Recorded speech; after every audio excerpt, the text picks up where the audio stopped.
Greetings and salutations, everyone. My name is Featherhoof. And I am beautiful. That's your opinion. No, that's not my opinion. You Moving on! happened to say that as I entered the room. Because I thought you were someone else. Damn it. This is CarnagePanda. Hi. A name that's hard to say when you've accidentally bitten your tongue. It's a little that swollen. sucks. I bit my tongue like yesterday, and I was going inside, and I was like, why did I do that? That hurts so bad. It does. Why did I do that? And now it's all swollen, and it makes it hard to do like a talkie show. But here we are doing a talkie show. In fact, that talkie show is called Anime Talk for summer of 2019. Weeks 7 and 8. Because we have to double up again because somebody wasn't able to do it last week. Yeah, I wonder who that was. Who could it have been? Are you accusing me? No, you couldn't be. Nah. Someone beat himself up to the point of incapacitation and was unable to... It happens. Someone beat himself up so bad that his body refused to move. It went, no more. And this was not because I was fanboying over the dumbbell show. I don't know.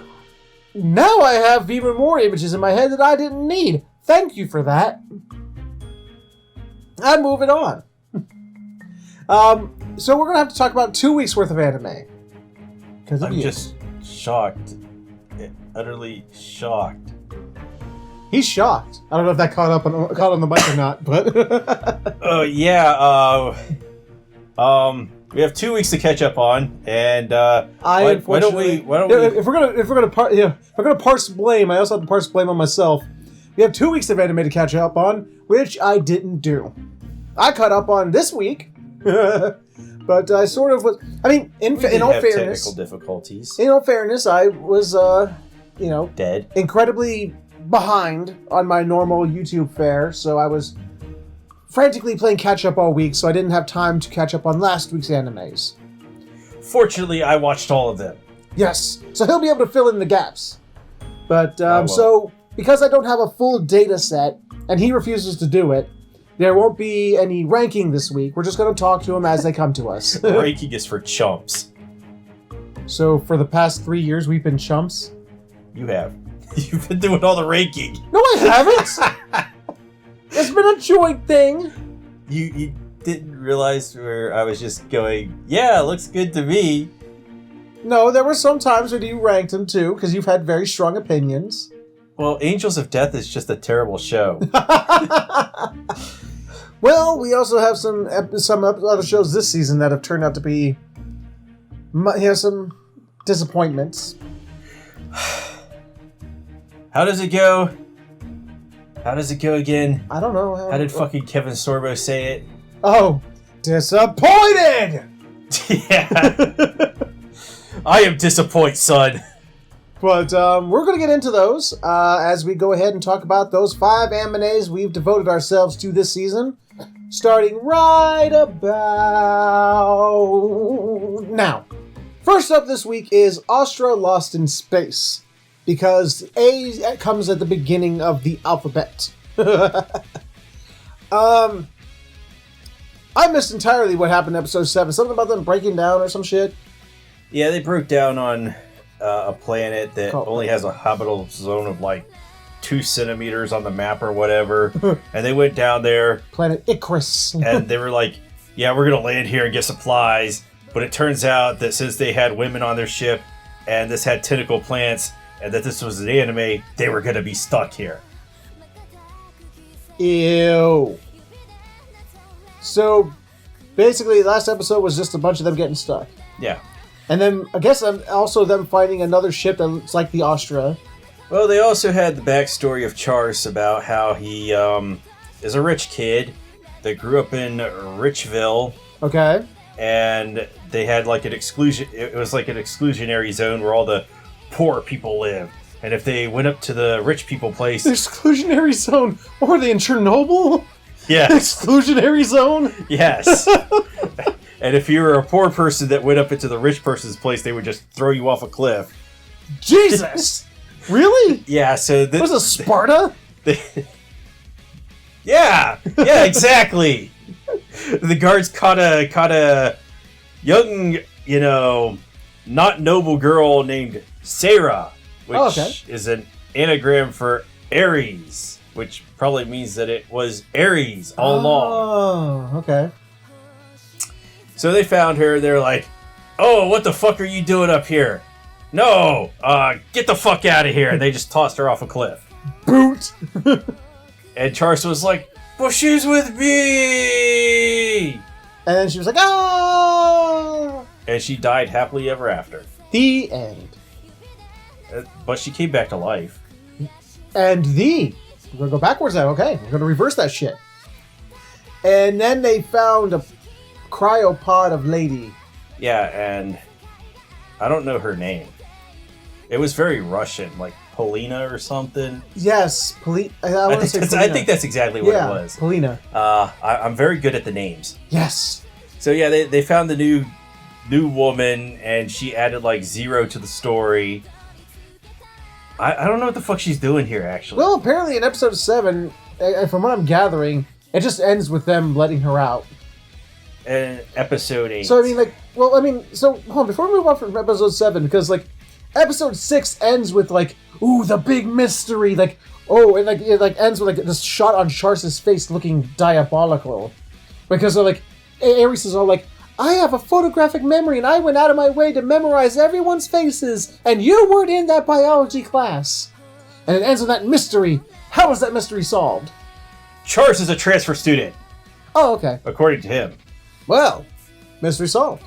He's very, very diabolic. He's like fucking Dumbledore when he's sitting there just going.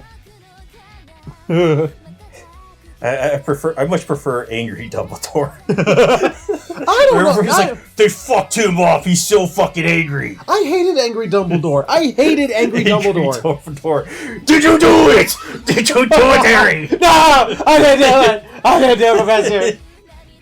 That was the most bullshit change. I'm sorry, off topic, but that was the most bullshit change in all of Harry Potter. I hated that shit. What happened to lighthearted, happy Dumbledore? I like that happy Dumbledore in the books.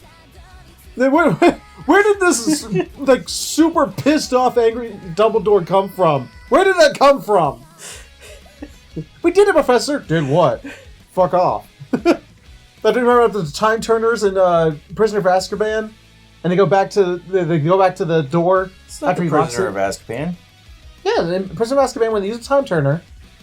Yeah, I know. And they go back to the door, and Dumbledore's just locked the door, and he goes, "We've done it, Professor." And he looks at him and goes, "Done what?" Walks off, as if to say, "Shut the fuck up." It's the Prisoner of Azkaban. Azkaban. Yeah. Okay. Anyway. So we're in episode 8 now, which I got to see. All right, I'm caught up here. We have Polina, and she's remembers stuff, but then also doesn't remember stuff. And this is a recurring theme throughout the episode. I kind of got annoyed at it. I don't know. But I just want to point out the fact that they just set up a lawn chair in the middle of the Astra to seat her at the table, because I guess they didn't have any more chairs, or her legs are so atrophied that she couldn't walk or something. Which then later we see her totally fine and walking. Yeah. This one's a mystery to me. Yeah, one would imagine that if their legs were so atrophied that they couldn't walk, that they wouldn't be walking, within a couple of hours. But she talks about how she was on the what was the name of the ship again? The Chernobyl. The something 6. Arc 6. Yeah. It was Arc 6. Or the Chernobyl. And they were looking for a habitable planet out in space. That was their mission. Which was not this planet, as we know from episode 7, where they said you could only land in this thin spot because the rest is too hot and the other side's too cold. So I guess it's tightly locked to its star. Ah, I see. So they should not have landed there to begin with. But they did anyway. She was the only survivor because everyone else went, "Hey, Polina, you stay here. All of us are going to go into the rover and go out that way." And she's like, okay. And since they split the group, they all died horribly, except Helena, who was smart enough not to go out into the hellscape. And I guess she then decided, fuck it, and then cryogenically froze herself in the off chance that one in a bajillion, some other ship would end up on that planet, find her, and thaw her out. Logic. Love it. I got it. All right. So apparently it's been 12 years. She's been cryogenically frozen for 12 years. Then we get this weird scene with Yunhwa and her in like the med bay. And he was like, hey. This scene is just... what? It's like, oh man, it's so good you survived those 12 years and everything. And then Polina just like has like an epiphany. She goes, wait, 12 years. What's today's date? What is the date? Oh my god! And Yunhwa was like, October such 2063? 2063? Yeah, 2063! Just don't hurt me! And she's like, and nothing happened. 12 years and nothing happened. And then Yunhwa was like, okay. And just like slowly backs out of the room, like, I'm gonna leave you to your mental breakdown. She's like, we've already got one crazy kid here. His name's Sasuke. Have you heard about him? Alias Olgar. Yeah. And I don't know what to say about this whole sequence because it's like, well, if they like drop the plot thread here, I'll be so angry. Yeah, there better be something going on because like I feel like what the fuck happened? What the fuck was going on in episode 8 with Polina? Obviously, something we can infer some things here. She and her ship were sent out on a mission to find habitable life in space, or on a planet, I presume. Because something, why would they be looking for a place? She's like specifically for humanity. So she was like, find humanity a new habitable place. Yeah. And she's all like, wait, it's 2063 and nothing happened? Wait, why did nothing happen? Sounds like these people got duped. That something happened, like they believe some end of the world scenario was going to happen, and they were on some mission to find a new place for people. So, she was part of a cult. Probably, yeah. Yeah. Yeah, they're part of the cult. They landed on the hentai tentacle planet, and she's like, ah, fuck. I got hentai tentacled for no reason at all. Damn it. Well, insert bullshit plot device here. Apparently, the Astra can split into 3 because reasons. Just reasons. And because this other ship is the same make and model, that ship, even though most of it's broken, the reactor isn't. And most of their ship isn't broken, but their reactor is. They Lego this shit, break apart, Lego together, and they go, yay, we can leave now. I like how in episode 7, the broken down ship that's like 12 years old looked completely fucking rusted out. Yeah. Like it was going to be unusable. I figured they were just going to swap spare parts or something. Not whole sections of the ship? Yeah, whole sections of the ship, and it works just fine. It's basically what they did is they took the saucer section from the Next Generation Star Trek ship Enterprise and put it on the body of the originals. Yeah, the original TOS ship. And then we get, like, the love confession scene. Oh, yeah, between Kitieri and Zack. Which I love that. Okay, of the whole scene is like, Kitieri, first off, she confesses her love for him in the most loud way possible. Yeah, she's like, I have a dream. My fellow lost teenagers, I have a dream that one day Zack will take his teenage penis and put it inside my vagina. And Zack's like, the fuck? Oh, he's like, huh? You want me to put what, where? And she's like, you're just fucking stupid, dude. He's like, my dream is to be your wife. And he goes, well, yeah, because we're getting married. Duh. Yeah, don't you remember that when we were like 5 years old and you were like, marry me, and I was like, okay.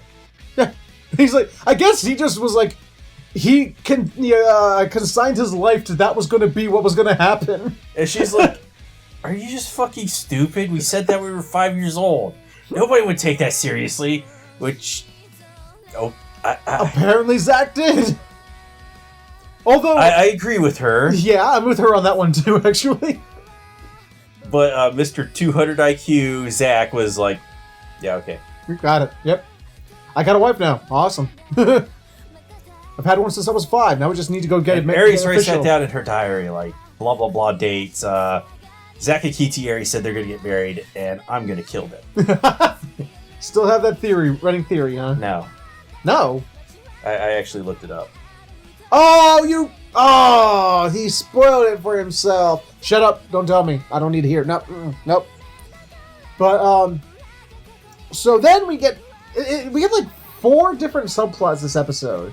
Subplot number 3 is, now before they're going to leave, Polina wants to, like, find out what happened to the rest of her crew. They did. Yeah, they found the rover, busted up, smashed, and upside down. And no bodies. They definitely did. Except for, like, I love the way this show points out obvious plot devices. It's like, what's his face? Luca is all like, he's like, man, what's with these these lumpy sections of the ground? Oh man, it's like there's loose earth here or something. I hope something doesn't burst through the ground and try to kill us. Oh wait, that's exactly what's happening. Because giant pods of tentacles pop out of the ground and go, we have tentacles and we're in an anime. Find us the women.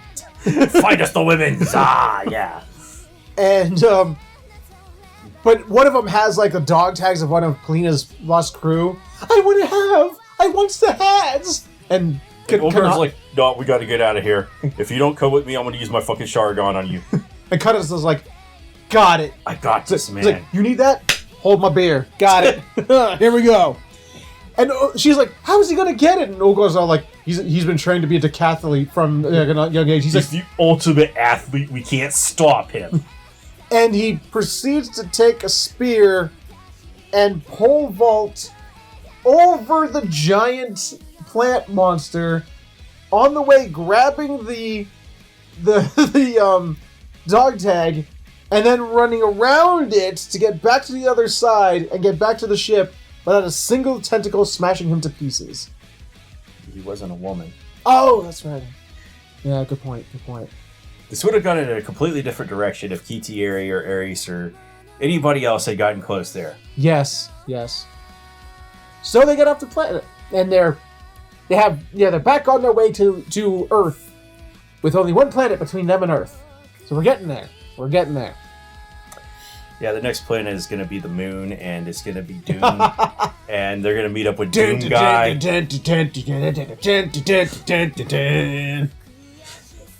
And they're gonna have to go down to hell and kill all the demons. And is this gonna be like that? I'm just that video. The whole episode is gonna be in that steady cam that that slightly moves back and forth. Oh god, I hate that shit. I love it. Come on, that's so much fun. But then we get one last subplot. Kitieri and what's her name? Phoenicia. Yeah, Funi, they be clones. Or as Zach puts it, they're the same person. Because... That's not the same thing as being clones, bro. But, because, like, Kitieri, while they're all doing their little talk and back and forth during dinner, she's studying something, and like, hey, there's something wrong, Kitieri? Yeah, I was checking in with blood samples and stuff like that, and it's just weird, I mean, me and Funi, we have, like, almost the exact same blood type. It's weird.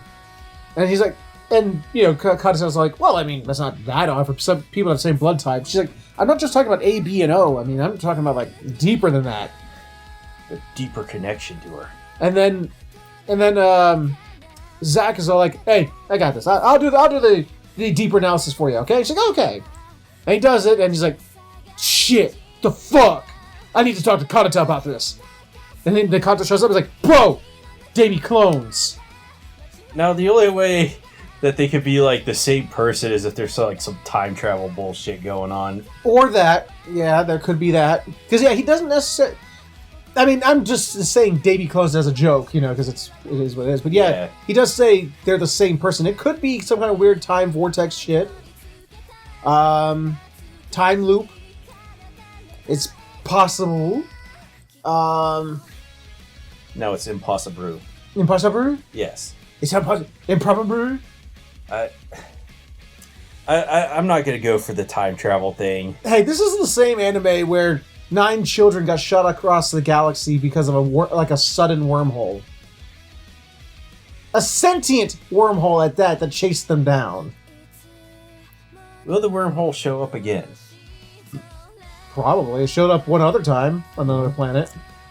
Yeah, so there's not much. There's nothing else to this episode because I guess they're going to have to break the news to Kitieri that Funishiya is a clone and/or a time travel. Every chromosome is a hand-me-down. Sorry, I'm a Weird Al fan. I can't help it.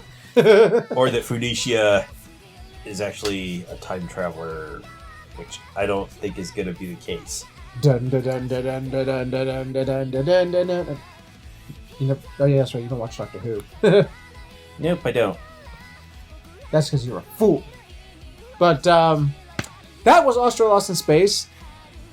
If I had to really ding it for anything, it's like, hey, let's shove 4 plots into one episode, and just only touch on them really quick, so we can get all 4 of them in a 22-minute episode. I feel like they should have just cut Polina out. Yeah, she hasn't added anything yet, but maybe she's important to the story later on. Maybe. Unless, maybe she turns out to be a psychotic serial killer and is going to go on a rampage with Ares. Or whoever the real saboteur is. Ares. Right. So, any final thoughts on this episode? Liked it, didn't like it, meh, yay, nay. Ares is a psychotic serial killer. Okay. Alright then. I mean, I found it mostly interesting. It was a fun watch. I just, like I said, it felt disjointed because I liked it a lot more than I liked another show. We'll go with that. Yes, absolutely. But yeah, that was Austro Lost in Space this week. Not bad, just kind of, whatever. I definitely feel more engaged with this show. Yeah, it's engaging. I just one of the things I've enjoyed about it up until this point is every episode was really engaging, was really focused. Mm-hmm. This episode wasn't focused. It was we're over here, now we're over here, now we're over here, now we're over here. It's whoa. Focus. Let's focus in here. But, yeah. So with that, let's go ahead and jump right on into the next anime on the list. And our next episode is Dr. Stone. Speaking of which, Featherhoof was just talking about how he has ghosts in his blood. I have what? And that he needs some heroin to exorcise him. I want what? Exactly. So, about Dr. Stone. Sure, okay. About Dr. Stone. Yes, Dr. Stone. He is... Episode 7. Episode 7 and 8. So, in Episode 7, we get the whole thing that he is going to build the Kingdom of Science. Nation of Science. And he needs to con people into it. Sure, why not? So he goes over to the village, and the village guards are like, "Get the fuck out of here! It's the rules." And he's like, "But I don't like the rules." And he's like, "Not the rules are rules." And so he's like, "But here's a gold spear." And he's like, "Nope, rules still rules." But he meets another dude who I thought, well, he was in the opening, and I thought that it was going to be Taiju, and he's going to be undergoing costume transformation, but I don't know why it's a completely different character. Yeah, he doesn't even look the same. Why did you think that? I just thought that. I don't know why. You have weird thoughts, Bo. This is a show where Shishio is going, well, I have deduced it from the seashells that you are going to do this and that over there. So yeah, granted. I don't know if in the future he's going to go behind the shed and start eating his plastic bottle caps and paint chips and have complete brain failure, but... What the fuck? I'm feeling that's a reference to something I don't get, but... he's going to start eating glue, and wow. He's really going to just fuck everything up. Sounds like fun. Anyway, yeah, so, apparently, Kohaku, who is the new girl... Okay. That, we thought wanted to ride Dr. Stone's dick. Turns out that she doesn't really care. She just likes him as a person. Okay. Which is okay. She takes him... She's the one who took him over to the village. And then she's like, well, since you can't get in the village, go meet the sorcerer. The sorcerer. Who is the new kid who I can't even remember his name. I can't remember. Insert name here. But... the sorcerer is not actually a sorcerer. He's just a kid who knows some things. Ah. And Siku's like, this is how you do that. No, that's how you do that. And he gets like super pissed off at him. He's like, why the fuck? No.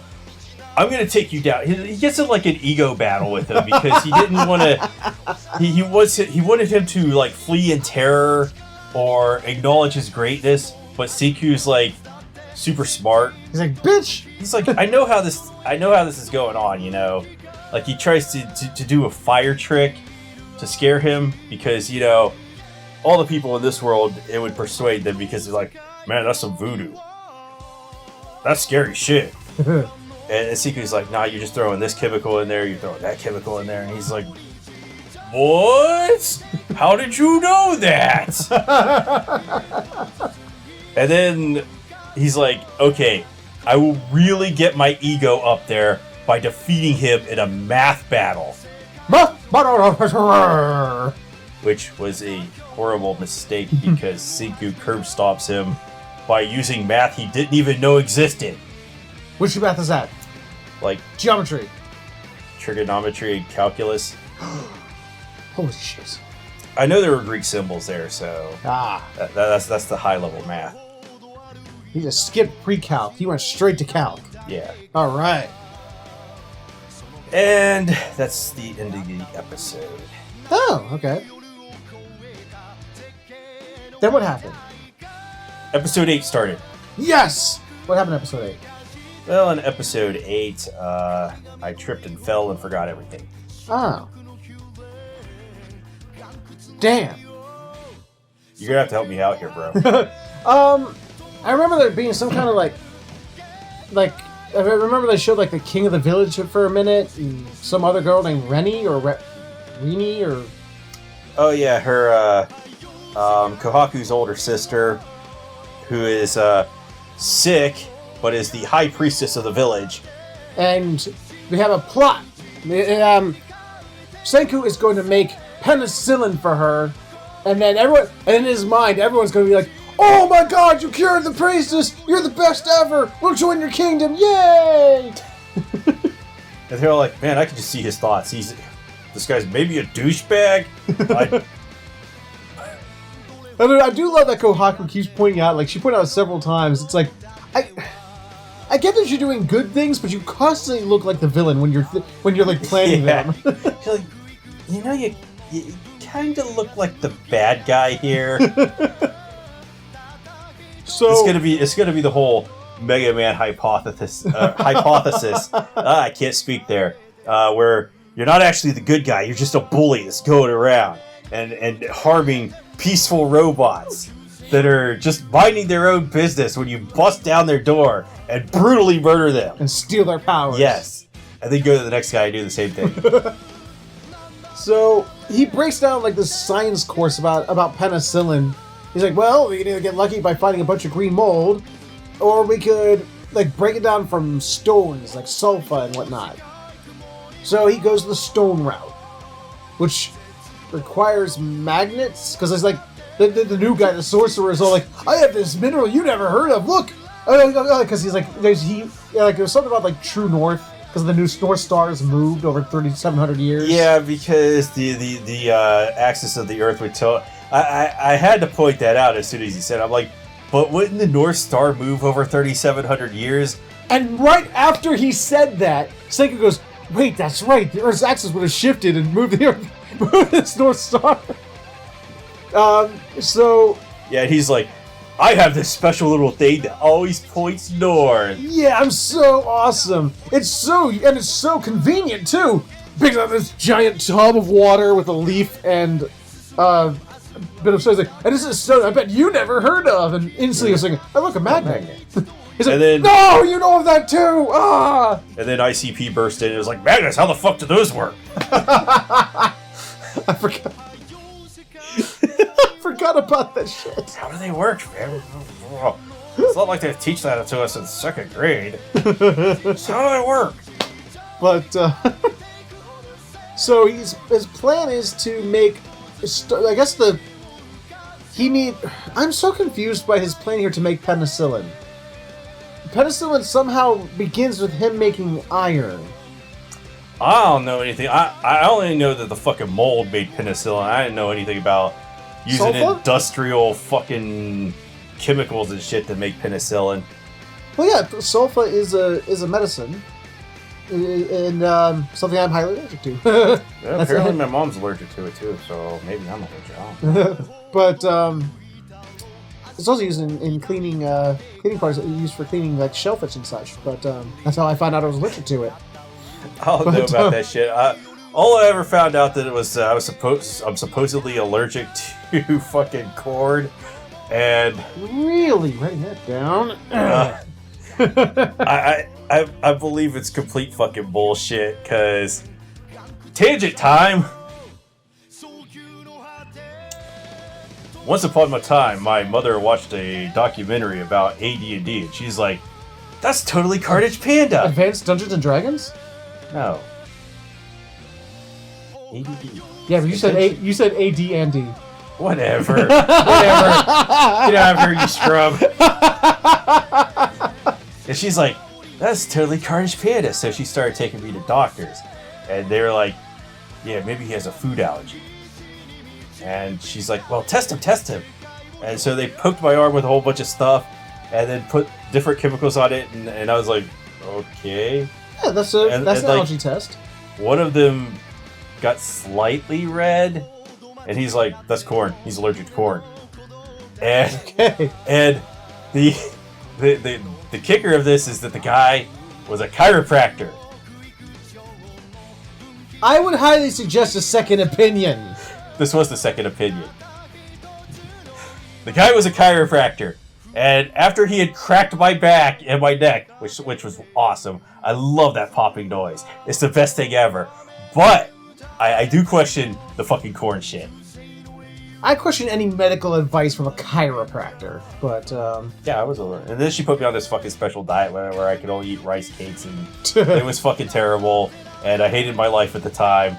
But yeah, I don't know anything about making penicillin. I'd always heard that it was made with a mold. Yeah, that's what I've always heard too. But so now I guess on his quest to make penicillin, first thing we need is iron, which requires him using a magnet in the river to get iron sand. Well, that makes sense. If there's iron floating down, if the magnet's going to pick it up. Right, and they do that. But it seems like a very laborious process. Very much so, because they showed how they were doing it, like with the bags to create the heat, and it's like fucking panning for gold. I never understood where you just went down a fucking river and. Well, I don't know, but they collect it all and they try to they combine it with coal and they make a kiln, and they keep pumping it with heat to try and get to. Seems very inefficient. Yeah, in fact, even Seiken says so. We need more manpower. So we need to con people from the village to come over to us, since we can't go to them. So we need Melonhead, Great Detective Sekuru or something like that, or Seiku. Yeah. Seiku? Yeah, I'm pretty sure it was just the Japanese word for a watermelon. Oh, was it? Yeah. Well, she can just hide inside her watermelon head to pretend to be a watermelon, just like a hermit crab, but she just curls up inside the melon.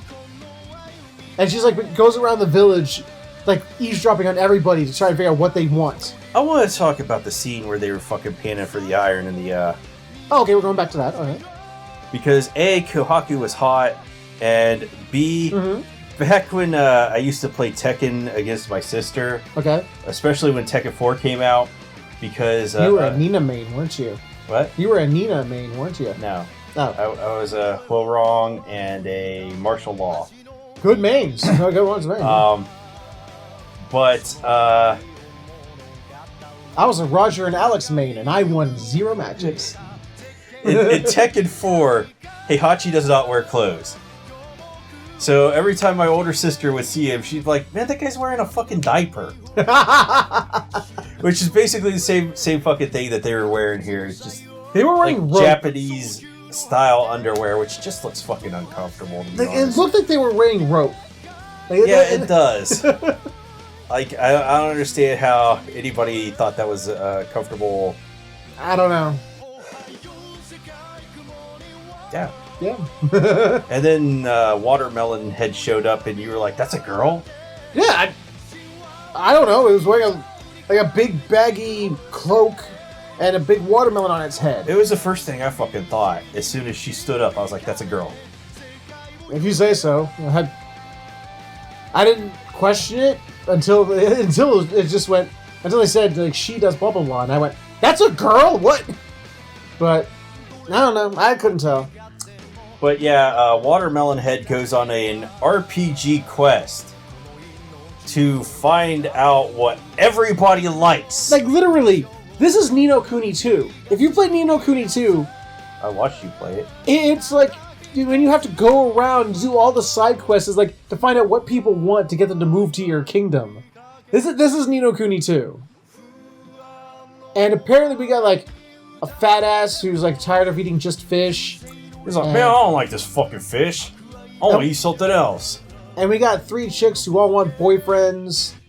You're like, I want a boyfriend. I want a boyfriend who's strong. I want a boyfriend who's smart. I want a boyfriend who cooks me stuff. We got a dude who wants a fancy spear, like gold spear guy. Yeah, because their names are like Genkaku and Kenkaku. Which Gen is silver and Ken is gold. Ah, I see. That's the guy in the last episode, the Ken guy, that he made him a golden spear because his name has gold in it. Ah, okay.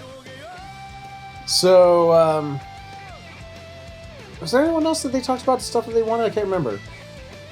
I think that was it.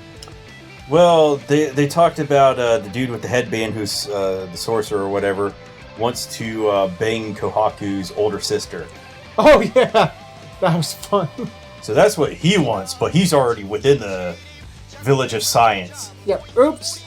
Plus, I don't think that's something, because, like, when Melonhead comes back and talks about the sisters, like, they're like, and they want boyfriends, and Senku's like, I can't make that with science. He's like, man, I can't do that. He's like, well, the best chance I have is to seduce the girl that wants to eat food. So he makes food from a foxtail? Yeah, so the rest of this episode is just one of Gordon Ramsay's... His Cooking Mama. Yeah, Cooking Mama. Cooking Mama, Dr. Stone edition. Yeah. Yeah, so... you did it better than Mama. We were thinking that he was trying to make pizza, and then we were getting confused because he was throwing all these fucking meats in the pot and boiling them, and we're like, wait... And then Featherhoof's like, he's making ramen. He's making ramen. Yeah. And then guess what? He's making ramen. But with, like, nasty-ass looking green noodles. Yeah, these noodles were big yikes. And, weirdly enough, all of these, future prehistoric people are all like, oh my god! This is the best shit ever! Holy fuck! And Dr. Stone's all, he's all like, Senku's all like, well, I haven't had a proper meal since... Well, the noodles are probably not that great, but you still had, like, the chicken and the beef and the broth. Well, Senku goes like, all right, bottoms up. Oh, this is terrible. Oh, this was a mistake. This was bad. But they seem to like it, so... Well, I guess they never had the real thing, so they don't have anything to compare it to, so I guess they wouldn't like it, wouldn't they? So he made what he called foxtail ramen, and then proceeds to make an ice cream truck with... I mean, literally. Yeah, he makes an ice cream truck. He makes an ice cream truck. I mean, not literally a truck. It's more a cart, but... And he even gets the little melon head with a little flute to play a little chime to get people to come to the cart. And they sell their foxtail ramen.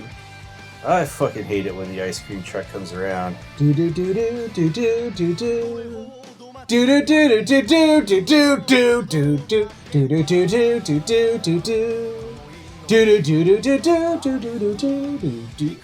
What? You don't enjoy that? Just on a loop forever? No, because when it comes around my fucking neighborhood, there are like 50,000 little kids, because I live right next to an elementary school. They just fucking flood out there, and then I just hear that fucking shit for like 2 hours. Like, the ice cream truck will not move, because they're like, ice cream! And I'm like, oh god, not again. Not again! But yeah, that's pretty much the episode ends with him giving it the ramen truck, showing up at the front gate. So that was Dr. Stone. Thoughts? Fucking ice cream trucks. I really liked this episode. It was there was parts of it though where I felt like shit. Should I be taking notes? I mean, is there going to be a test? I'm afraid there's going to be a test, and I haven't taken enough sufficient notes. Like even like there was a Kohaku. Even she was like, Jesus Christ, this is Senku's school on science, and I can't even follow this shit. Yeah. Because he draws out a what's that called, the those tables of the block diagrams, the yes, if yes this way, if no that way. Oh, a flowchart. Flowchart, thank you. He makes a big flowchart on how he's going to make penicillin, starting with making iron.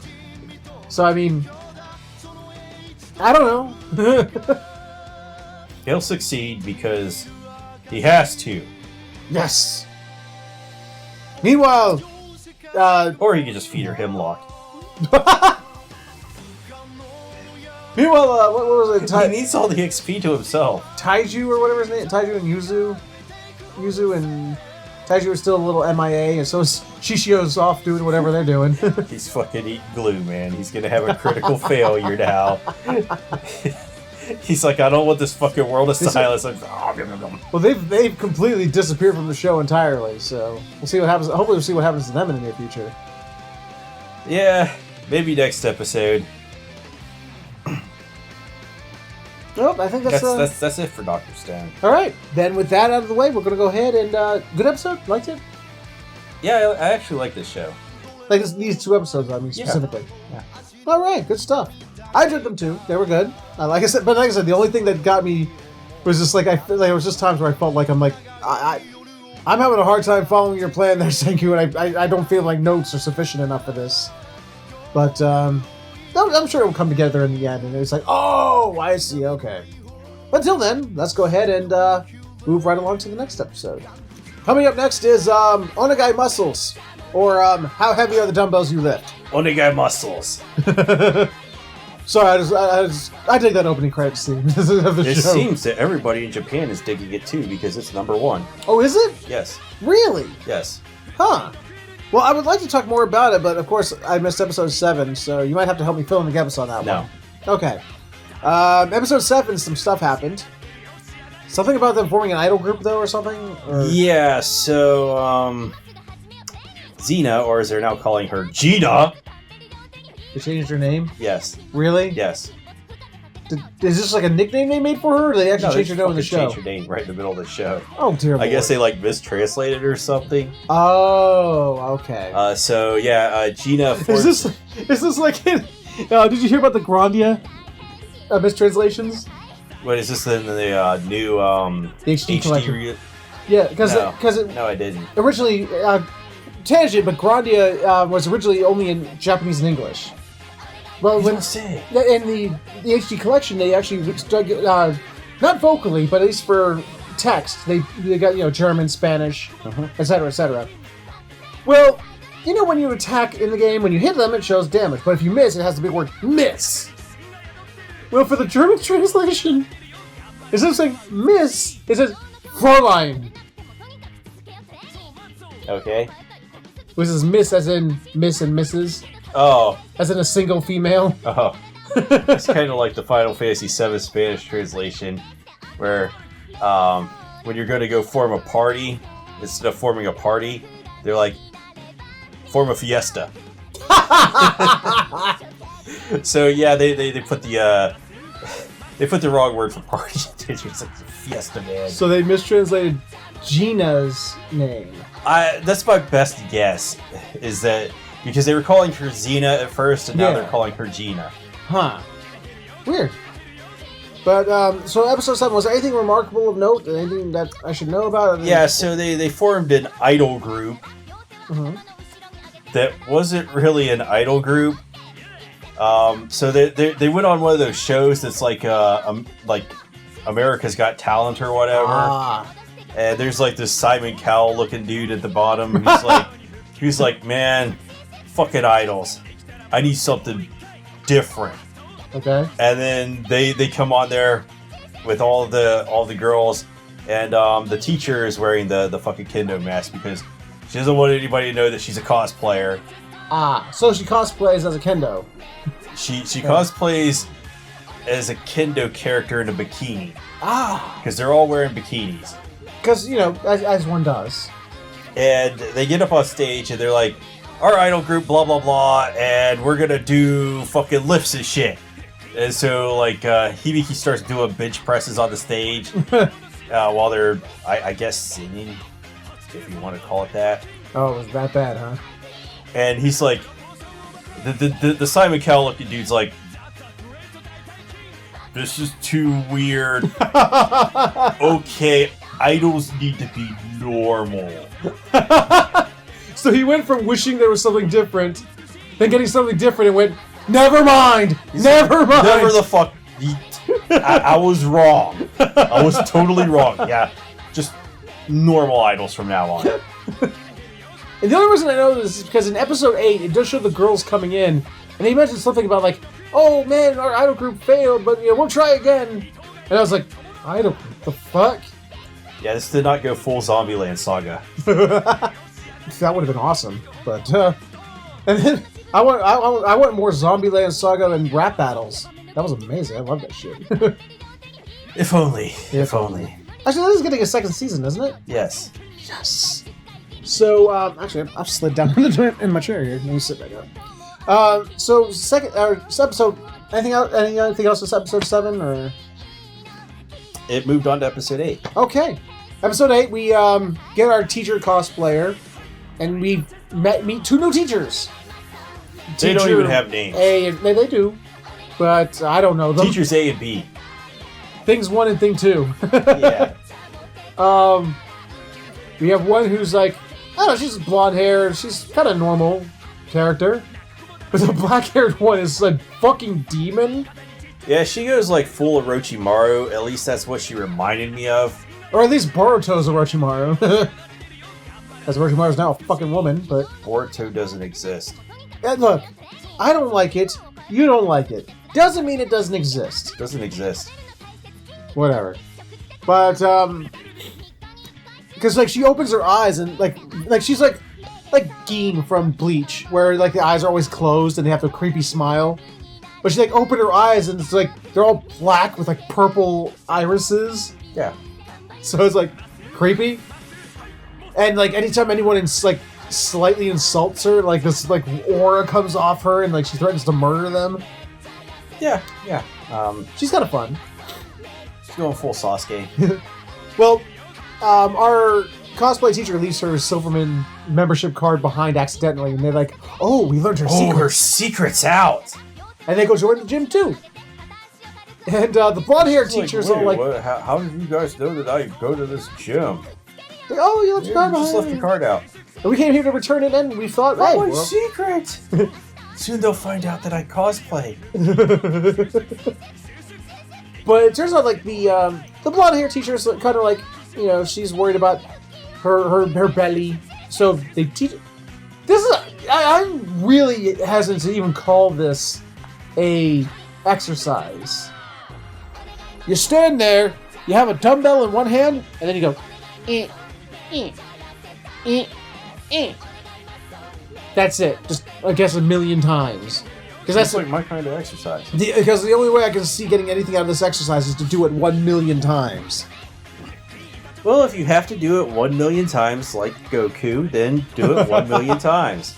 Well, or just do it 10 times at 1,000,000 gravity. I don't think it works like that. It does in Dragon Ball! By the time you get to 10 times gravity, you just pass out. Not if you're Goku, or Vegeta. No, I'm pretty sure you die. Or Kid Trunks. Because he was in the sphere with the hypergravity along with his dad, too.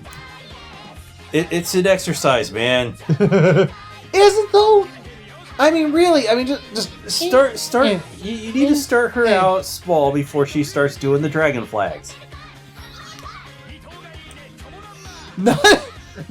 Dude, they were willing to teach a Biggie to do dragon flags like their first day. That's why you need to start them out small before you start them out with something that's gonna fucking kill them. But then the demon teacher, they show her doing that same weird little exercise, but she's got this dumbbell with like 6 huge weights on it. And it's like, oh my god, you're super fucking strong. Were you an athlete or something? It's so weird that you're doing the most weights, and you're like the oldest of all of us. That's like a running gag, as they keep referring to her as the oldest of all of us. Well, she is the oldest. And then she keeps giving, like, her eyes keep opening, and she gives like the evil demon glare. Although she's about our age. I guess, probably. I think they said she's like 35. Did they? Yeah. Oh, that's right, they did give her their ages right at the beginning. Which is something you should never do! What? Because she's a woman! What? Ask about her age. Well, I didn't ask. They provided. Or her weight. Did they provide that? No, I think it was just a name and age. Did they provide that? I don't think so. I'm surprised since they've provided the measurements and the weights for every other girl. And their calorie intakes. And their calorie intakes. And their body mass index. They've given all the details on all the other women. I just love that every time a Beaky shows up, and especially if she's eating something, there will always be a little arrow with like the calories she's intaking. When are they going to give us the details on Machio? You know, I want Machio to stay a mystery forever. I want everything about Machio to stay a mystery. He has an adjustable mass. I mean, I love the little segments with him this episode. Like, first off, when he was teaching the two teachers about how to tone their abs, like he just like, that's because you really need to narrow down the type of ab you're working out. Boom! These abs right there. Yeah, you got to get your obliques. And you made the comments like, I really love that you really love the detail in the episode, because like they showed her like his like shattered clothes all over the place. His ripped clothes are all over the floor. They're actually showing it now. And there's like this weird little interstitials where he's like drinking his protein shakes, but it's all curdled. I don't fucking understand the protein shake little skits. He's like, it's curdled. I better drink it. Yeah, it's like, it's an omen. My shake has curdled. What does it mean? Oh well, let me drink it anyway. Like, then drawn with those super serious faces. It was so fucking awesome. I loved it. And then they go on a hike. Yes. To which we say, don't. Yeah. I was like, the ongoing joke, at least between us, was like they were like, we're gonna teach you the proper way to do the hike. To which I was like, I'll teach you. Step A, don't. Step B, go home. But that's just us, I think. But they're hiking up fucking Death Mountain. That was true, yeah. That's sort of why we did the joke, is because it's like this mountain has like 6 nicknames that are like the Mountain of Death, Doom Mountain, the Mountain of Lost Souls. It's like, I don't think I want to hike up that. And he becomes like, wait, why the fuck did you pick this mountain? Although I would hike up it though. You know why? because they baited me with food. They're like, oh, there's a barbecue at the summit. I'm up there. Got it. Okay. There's a barbecue up there? Shit. I'm there. Just fucking take the lift. Yeah, one of those fucking ski lifts or something. Just take that. Yep. Like, I made it to the barbecue before everybody else. How are you so fast? They just sort of like try to direct everyone's sight away from the like rotating chairs that are coming up the other side. Those things kind of scare me, though. I always say, people are falling off of them or something. I don't know. I'm gonna go look that up. I'm gonna go on YouTube. Actually, I think people face planting off the fucking lift. I think there was actually an instance once where I can't remember if it was a helicopter or an airplane actually clipped one of those lines. What the fuck are you flying that low for? I don't know. I think I remember a news story like a decade ago or more about that happening once. But anyway, so Hibiki, our cosplay teacher, and the blonde hair teacher, they're not doing it right. So we have to get a tutorial on how to hike up a mountain. Don't. Right, but apparently it has something to do with like. This is like the phrasing was like walk with your whole foot. It's like, don't you always walk with your whole foot? This is questionable advice. It's like I'm like, how do you not like? How do you not use parts of your feet to walk? I don't understand that. But like seriously, I'm not sure, man. I'm confused by that. And apparently, I guess the way to teach yourself the proper walking technique is to do those little steps. This is what the exercise called steps, I think. Or you can use books and like walk. Actually, putting books to good use. Well, reading them is also a good use. Or burning them. We're not in Fahrenheit 451.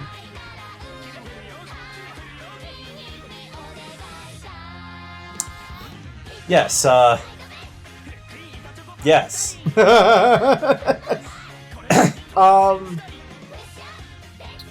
So, inevitably, Hibiki and the two teachers get lost. And this is a part of the episode that actually kind of annoyed me a little bit, because I was like, what? So, they're lost, and they're like, oh no, in order for them to find us, we need to climb a tree. So that we can like flag them down and say here, so they can find us. Yeah, so I used to climb a bunch of trees when I was a little kid. I would just go out to the woods behind our place, and I'd be like, "Yeah, I'm going up this tree, and I'm climbing this tree and that tree." And before I developed my crippling, fear of heights, I did used to climb trees.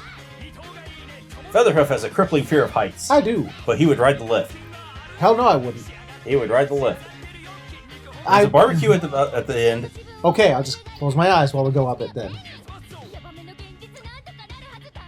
Unfortunately, the tree that they're going to climb is not a tree that they would be able to climb. No one would be able to climb this. You would need special gear to climb it. So their technique is to just go, Banzai! And they're just like, well, this isn't working, so fuck it. Let's just take off all of our clothes. Except for our bras and panties. We'll be able to climb it, magically, somehow. Because apparently they're all three of them are like part tree frog. Because they then proceed to be able to climb this tree when their skeletons stick to it. I have no idea how this works at all. Neither do I. I think that's the only other part of this episode is you get to see, I'm assuming probably going to be like Machio's rival or some shit. Like some dude who like bent the shit out of his new dumbbell. It's like it has like a crushed indentation of his hand. And he like stands... he destroyed his dumbbell. Like, what? And he like stands up and he's just towering over the other guy. And he's like, every step makes like a boom, boom, boom. He's like, I finally found you, Machio. I finally found you. and I will get my revengeance. And that was the episode. Yeah, that was the episode. And then after the credits, we had more exercise. Yes, as we always do. A funny episode. It was still funny. There was parts of it that, were... I do like this show. It is a lot funnier than other shows that are on our list that have fallen off sharply. Yeah. I mean, this episode, I don't think it was like... At least the episode I saw. I don't know about 7 because I wasn't there for it. 8 didn't really... It didn't do a lot for me. It's like it got a few chuckles out of me. But, I don't know. Not exactly, I don't think it was exactly the strongest. I think this is the best comedy of the season. Well, I mean, it's not saying much because the rest of the comedies this season all suck. This is the best comedy of the season. Saying that, like... And the best fan service. It's like saying that, this peanut butter and jelly sandwich is the best peanut butter and jelly sandwich here today. And then looking around, you also have, like, sandwiches that claim to be peanut butter and jelly sandwiches, but they're all filled with shit. So yeah, this one peanut butter jelly sandwich that is actually a peanut butter jelly sandwich is tasty. Nom nom nom nom nom. Yeah, okay. Still the best comedy. But that's being a winner by winner by elimination is a winner is you. Or what's the phrase I'm looking for? Winner by default. Default, yeah. Being a winner by default, I guess, is technically still being a winner, but it's like not exactly a challenge. No, it's not. But I'll take it. But like I said, I think this is one of its weaker outings. At least episode 8 was. Well, if this is one of its weaker outings, then the rest of the shows of this season. My opinion. Fuck. I mean, it's my opinion. What's your opinion of this episode? Of these episodes, 7 and 8? I had a hard time hearing it. Why? Because of the way we had to watch it. On the TV? Yeah. Oh, yeah, because somebody... We had technical difficulties. Yeah, the PS4 decided, like... What, you were logged in? Oh, shit, I forgot. Could you put in your password again? And someone doesn't know his password. The PS quadrupleization has failed us again. Yeah. But, yeah, so we had to watch it, like... It was weird because it said, like, it was, like, live reaction, but there was no one there reacting to it. Which is okay by me, because... Yeah, I'm saying here, yeah. These live reactors are kind of annoying. I didn't find them annoying, but what drove me nuts, because we went, like, this was also our problem with Astra. We actually spent, like, 20, 30 minutes trying to find Astra in other places so they can watch it. And we were going through them and looking at all these reaction people and review people. Maybe it's just because I'm a YouTuber and I do editing and stuff like that. Their voices and mouths were so out of sync, it was driving me up the wall. He got driven up the wall. Like, even the episode of Dumbbells that we did find, the visuals and the sound was just slightly out of sync, and it was just... They are not professionals. I hate this! But, yeah. I don't have any further thoughts on this show. I don't either. Like I said, I think it was a weaker outing, but it got a few chuckles out of me. But it's still a stronger outing than Angels of Death. Well, what isn't? Other than that, let's go ahead and stop this for now and move on to something less fun and funny. Regrettably, we're still watching the Mommy Isekai. Or the MILF Sekai. Or the MILF Sekai. I do not like this arc at all. No. So, in episode 7, unfortunately, nothing really happens.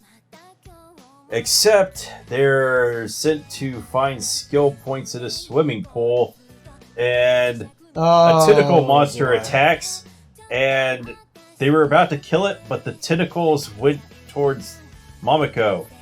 Because, of course. Because why wouldn't they? And they get all over her, and she's wearing her school bathing suit, which is just a one-piece. Very modest, very, not sexually appealing. Yeah. And in what is probably the most well thought out shitpost of the season, they decided to censor this. How so? By putting a giant light beam over her, even though she wasn't naked. Huh. But they had to censor the action is basically what they were censoring. Sure. So I think all those scenes in the past episodes where they're like bathing in the hot springs or whatever, there's not going to be any actual nudity in the Blu-rays. I'm just going to go out and take a stab that where their titties are and where their nipples are supposed to be, there's just pictures of Gilbert Gottfried's face. What? And that's why they had to censor it. Oh. That would be terrifying, yes. So yeah, not my favorite arc. And unfortunately, in episode 8, it is still ongoing. Although I do kind of like parts of this episode. It's not overall good. There's just some parts of it I was like, oh. There were some funny parts, but... Like, the episode starts with, it's like, okay, we're going to have our usual strategy meeting while naked. And it shows them back in, like, some kind of hot tub. Yeah, they're in the hot tub, and there's steam all over them, but... As I said, there are no nipples in this show. There are only Gilbert Gottfried faces. So, oh my god, I'm Gilbert Gottfried! So when you buy those Blu-rays, know exactly what you're getting into. Look at me, I'm nipples! You fool!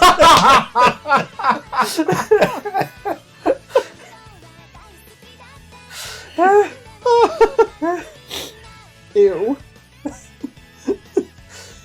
Although Gilbert Gottfried's a funny motherfucker, but still, his face as nipples is very terrifying. You thought there were gonna be...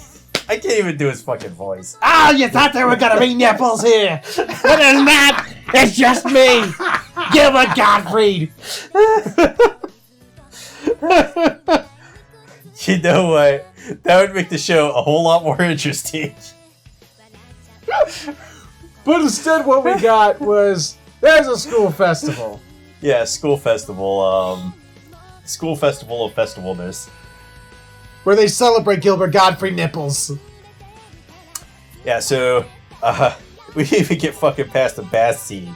Oh yeah, where Porter, for whatever reason, passes out. They're discussing their whole plan, and Porter... For some reason, every time she's in the bath, she has to have her bag on her head. I think it's funny. Don't understand. It's not. It's one of those things. It's like Aqua Teen Hunger Force. You're not there to understand it. Just accept it. It's funny. Yeah, and so why isn't his mom and like you taking a bath with your mom when you're as old as him? Yeah, ew. Yeah, very ew. I mean, on the other hand, he's taking baths with all these hot chicks, but being in the bath with your mom kind of ruins it. I mean, I thought it was like you said, all these hot chicks. Let's break this down. The thing is, you said there were 3 chicks. Wise. Yeah, kind of hot. Yeah, nice. Okay. Porter is a child. May or may not be a woman. Is a child, regardless, is a child. You don't know that because this is an anime. She could be an 800-year-old vampire, or dragon, or spirit, or demon, or whatever the fuck else. Because that makes it okay. That makes it okay to lust over an 8-year-old body, as long as it's actually an 800-year-old, mythical thing. With Gilbert Gottfried nipples. Oh God! Even one.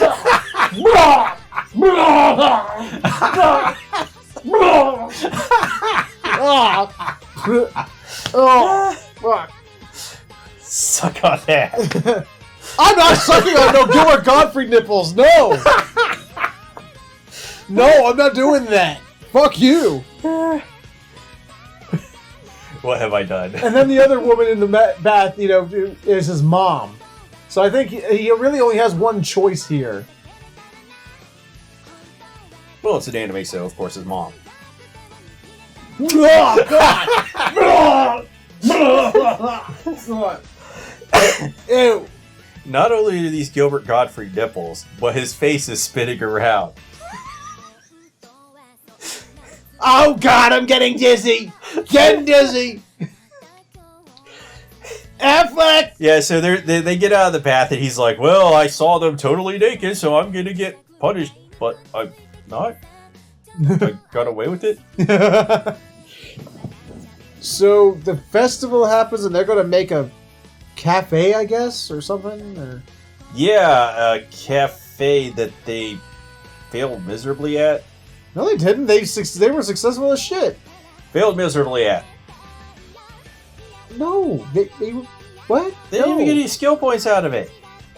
Not that we know of. But, yeah, Momoko is back there making all the yummy foods because that's what mothers do. This is, okay, I had to question this cafe they made. It looked like, like any sort of, like, ramen, station or, ramen restaurant or anything like that you see in every anime ever. But for some reason, the dining room was full of, like classroom desks. They weren't tables. They were just classroom desks. Maybe they were doing it inside of a classroom. I don't know. It was weird. Speaking of this, though, the NPC faces, all these NPCs are definitely eating glue. Yeah. Well, we do remember this is an alpha version of this game, so they can't render anything in this game. It's not even. You just go in there and you're like, oh, this is a fucking nightmare. It's like Reboot. Of course it's a fucking nightmare. It's like if you were like playing like VR Reboot. Remember that cartoon Reboot? But it's 2019. It's like, oh God! Oh God! They can't fucking figure out the tiling on the bricks. There's no texturing on them. Every NPC looks like they're eating glue, and all the chicks have Gilbert Gottfried nipples. Hey, wait! You just described the program VR Chat. Way to go! Nailed it. Yep. But of course, because Momoko decided to make a cafe. What's the other bitch mom? What's her name? Medi Mama. Yeah, Medi Mama goes, it's a competition now, and we're going to make a cafe, and ours is going to be better than yours. Urgh! Because every mother in this show has to have Mama in her name. Yes. Yeah, so they make a cafe, and nobody comes there, and she's like, I'm unhappy. We should be number one. Medi, get out there in a bikini, and everybody will come. And Medi's like, what the fuck? Is it, okay, Mama, wait, what? I love she actually had a wait what moment. I love that shit. Like, what? She's like, okay, Mom, I'll do what you... Wait, what? And then Medi Mama rips her clothes off. Like, I'm talking like straight up like Cinderella. Like, just rip. Only like more efficiently because she just like in one fell swoop, all of them just gone. And for all you pervs out there, remember, Gilbert Gottfried nipples. These are not the nipples you're looking for. Much like Star Wars. Not the droids you're looking for. No. Yeah, the show, like, this is normally what they do in these ecchi shows to, like, censor them so that they can broadcast them on TV, but I'm not buying it at all. This is just an elaborate shitpost by the people who are making this show. Like, this is so weird. So their plan after she kills Masato, and he becomes a ghost. He gets an upgrade because he's been killed so many times. Yeah, she kills him, and because he's been killed so many times by Wise, he gets an upgrade to his death form, which allows him to float around as a spirit that no one can see. Yeah, no one can see because this is the alpha and they haven't thought of that ability yet. So he learns of Medi Mama's plan. And her plan to force Medi to seduce Masato to then, in a seduced state, sabotage the cafe. So she tries. And after a while, he just goes like, look, I know what's going on. I get this. Why don't you just tell your mom to fuck off? And anytime Medi Mama's name's brought up, so like all of a sudden she's like there, like ta-tan! Like suddenly Medi Mama. She's like at the top of the stairs and she's very harsh with Media. But you're forgetting the most important plot point of the episode is one of the NPCs goes up to Momoko and it's like, I love you, Momoko. Be my girlfriend. Be my girlfriend. And the most bullshit response ever. What? I can't be your boyfriend because Masato is my son. This is not logically consistent at all. Yeah, there's a expansion bridge there that I can't see between these two plot points. Point A does not connect to point B. I mean, I couldn't, if I was Momoko, which thank God I'm not, because I would hate to live my life being that dumb. I'm like, I cannot be your girlfriend because you look like you eat glue. Exactly, that would be my response. Yes, because it looks like you were dropped straight into the ugly patch the moment you were born.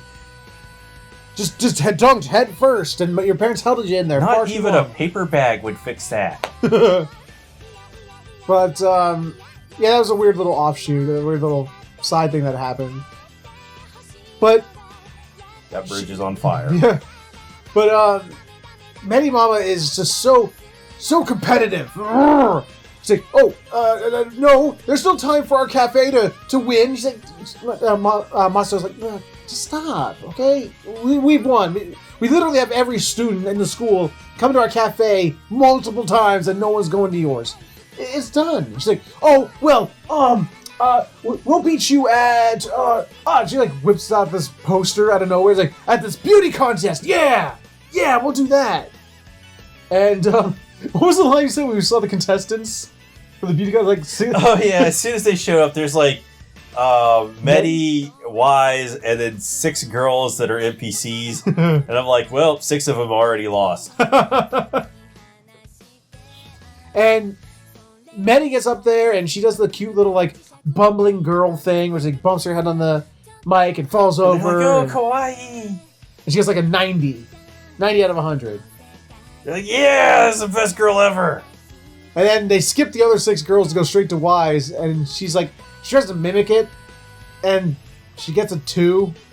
They're like, the fuck are you doing? And then she just proceeds to insult the audience for about a minute and a half. They're like, fuck you and fuck you too. You're not even cool. And then Momoko gets on stage to ask for Wise's help to cook the food by using a fire spell. This is the one thing that's getting really irritating about this show is that Momoko just shows up and is like so good at everything. Yeah. Then she stands up on stage to like her intent is to promote the cafe, but everyone's like, "Oh, this is, oh my god, a girl and she can cook, yeah!" And she gets a nut. Okay. And on the scale thing, she gets a 999 out of 100. Because she's a girl that can cook. I mean, just glossing over the misogynist overtones on that, but, yeah. Once again, Momoko is best at everything and wins day. Because she can cook. Yeah.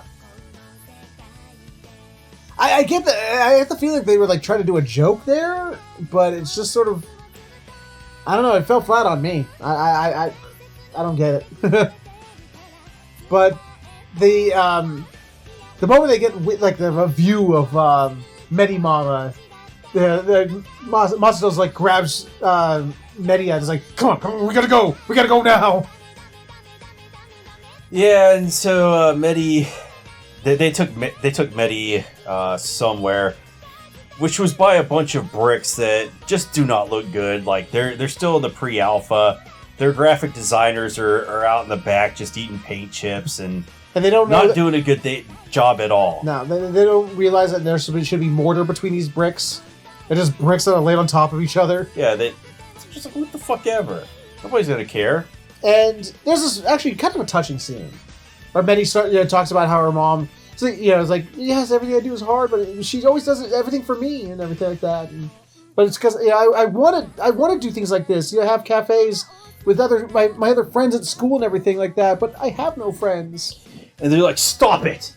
We are your friend." And she's like, "Oh, I'm all touched and everything," and they'll group hug. He's like, "Oh," but then Betty Mama comes in and is like, "Stop that shit!"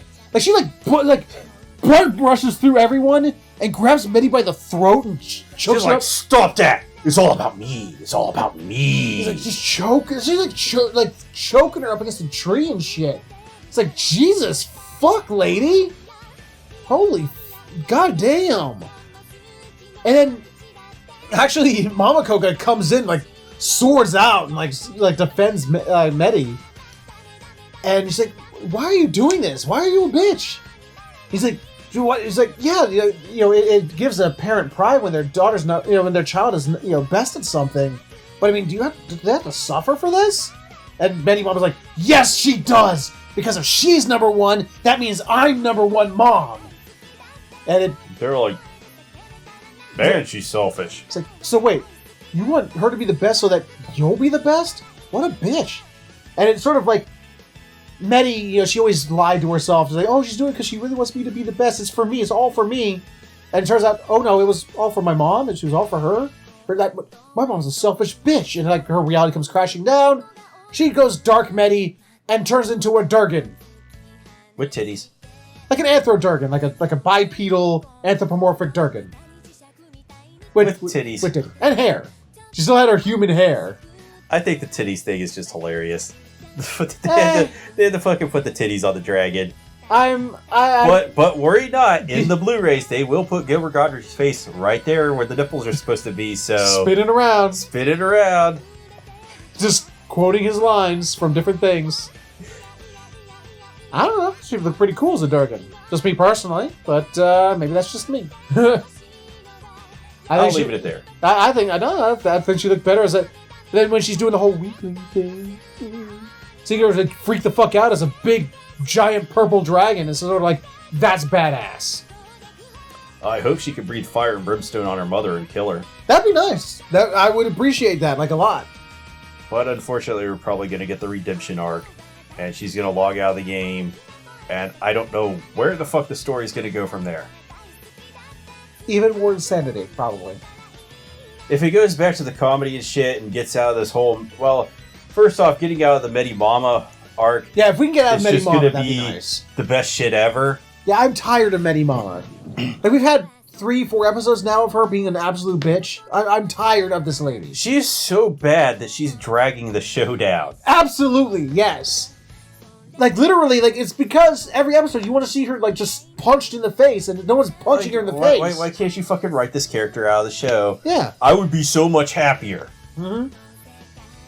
Hopefully this next episode will be the finale of her. Yeah, hopefully she's gone in episode 9, and we don't have to hear about her ever again. Ever. And we'll all live happily ever after. Ever. Like the fairy tales. The good ending fairy tales, not where they all die horribly. So you mean the modern fairy tales, not the original versions of them? Yes. Good call. But that was the MILF Sakai, the Mommy Isekai.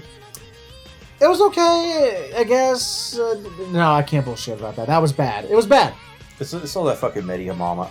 Get this shit out of here. Yeah, the only redeeming factor of this episode, at least episode 8, was the touching scene where, I have no friends, and they're like, no, we're actually friends. That was I love that scene. And Media turning into a badass purple Anthro Dragon was kind of really cool. But other than that, the rest of the episode was a waste of our time, waste of your time. Don't bother with it. And with that, we're not going to bother any further either. So with that, let's move right along. This week on Vikings! Lots of shit happened. Do you know who best girl of the season is? Who? Osclad. What? Yes. He's best troll of the season, but that too. When I say a lot happened, I mean literally a lot happened. Because between these 2 episodes, I think we had 6 time skips. So, a lot happened. And we got a lot of exposition about stuff happening. But we did get to see some action, and we got to see that the creators of this show are not particularly fond of or fans of the French. Well, at least the writer of the original manga was not. Because the... Or at least the artist of it, rather. The king or general of the French? I think it said Prince. He looks like... A toad. A toad. And he has the personality of an asshole. So a toad hole. Sure. Yes! And he does have Grey Poupon as an organ.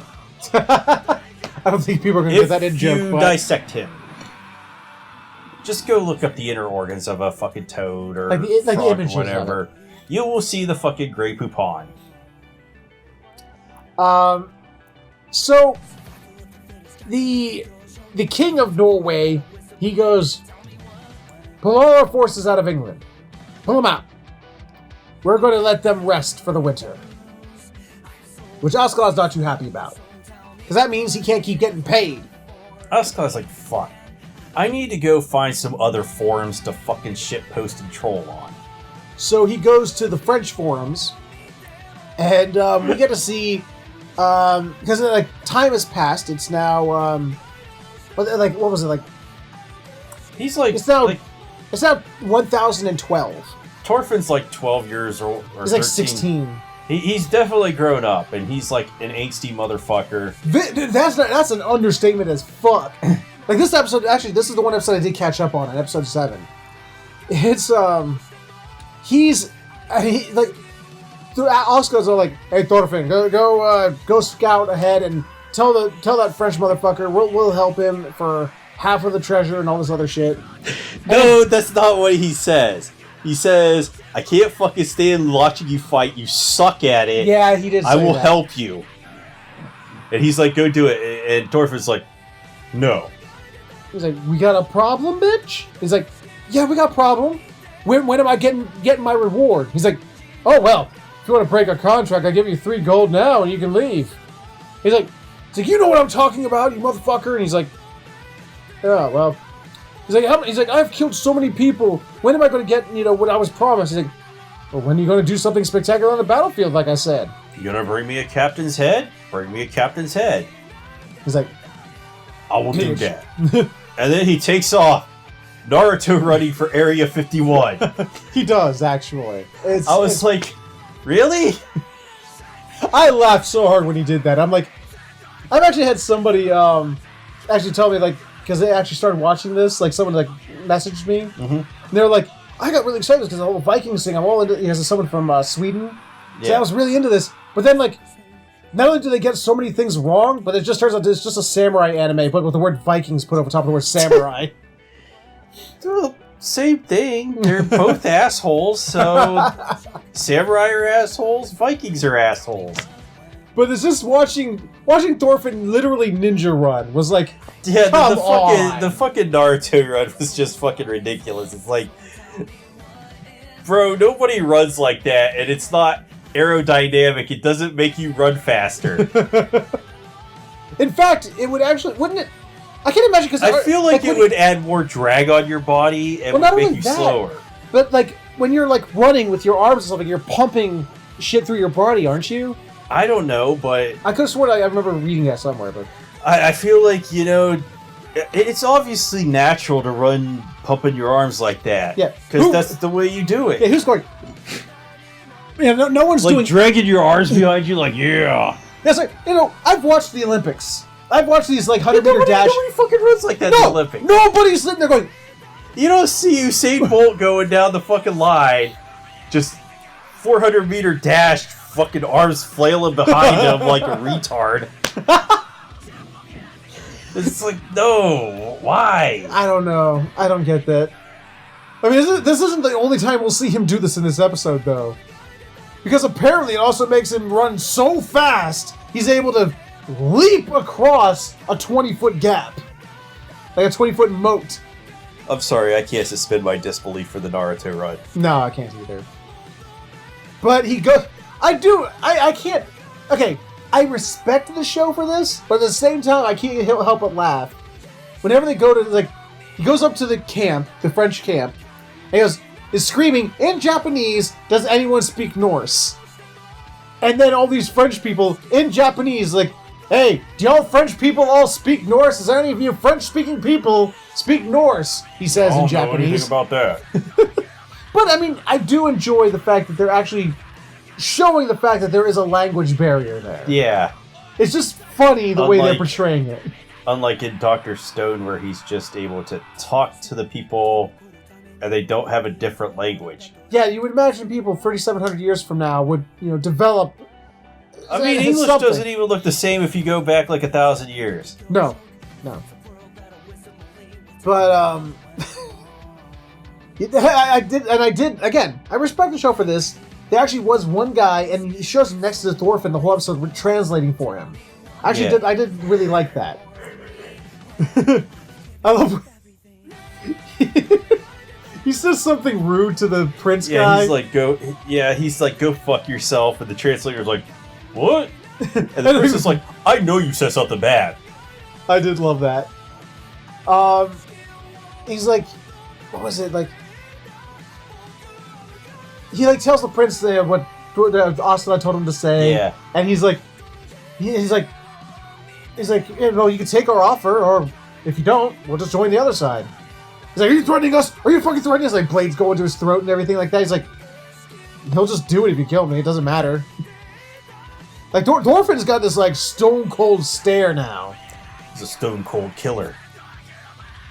And he's like, fine, we'll take your offer.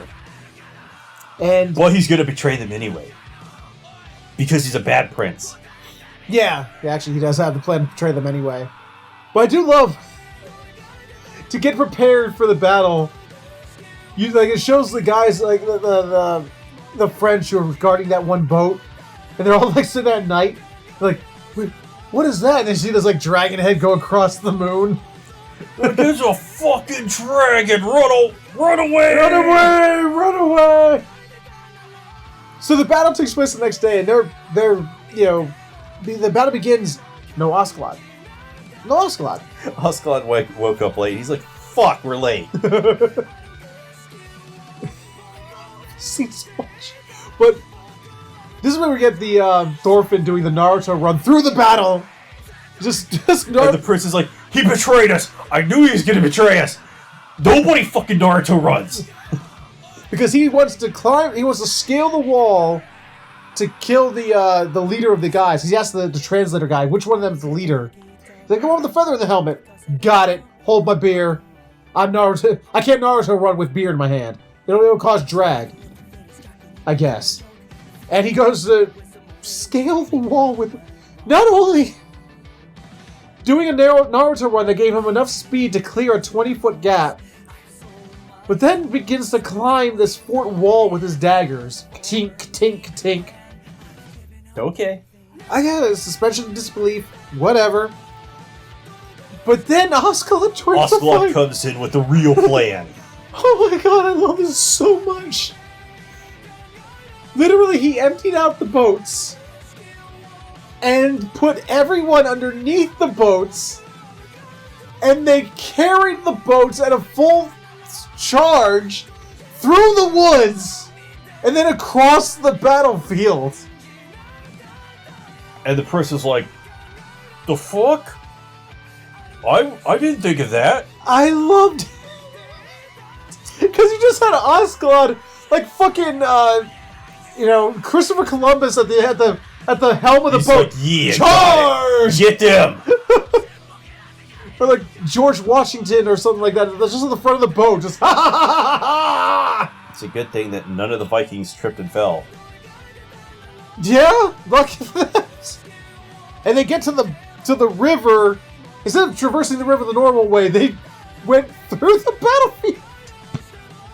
I love it. Well, it kind of made sense because they were talking about how it was going to be blocked off or something. Yeah. I just thought it was funny because it's just Ocelot on the boat, like ha ha ha ha ha ha. It's the most badass plan ever. This is why I like Ocelot now. Well, I liked him beforehand, but He's definitely a 10 out of 10 troll. Yeah, he is fun. I do enjoy the guy. But they come around the corner and like they start getting pelted by crossbows. Like it's actually going through the dude's shields. And Oscar's like, yeah, they're like, why the fuck is it going through our shields? And Oscar's like, well, they've got crossbows. Should have expected it. But then the crossbows stop. Because they're like, what the fuck? Did they run out of arrows? The one guy did say that. I love that. And it's just because Thorfinn climbed the wall and is literally one-hit KOing 30 fucking soldiers to get to the captain to cut his head off. Which he does cut his head off. Yes. And in the end, the battle is won.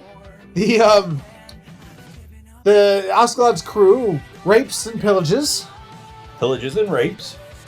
And then rapes some more. And I love this scene so much. Because just as the Prince of France is all like, we're going to betray these motherfuckers. The moment everything's settled down, before they even try to leave, we'll fucking murder all of them. He's like, sir, I have a message. They found the treasure room. You need to see this. And they get into the treasure room. Empty. Except for one goblet and 3 little coins. 3 silver pieces are there in a fucking goblet. Oh, and a candelabra. Yeah. And he's like, fuckers robbed us blind. And then Askeladd's sitting there in like a royal coat and a crown and shit like that. He's like, hey, by the way, we took our half. The half we said, we would take half of the spoils. Yeah, we took half of it, which just happened to be all of it. We took the treasure. You get the victory.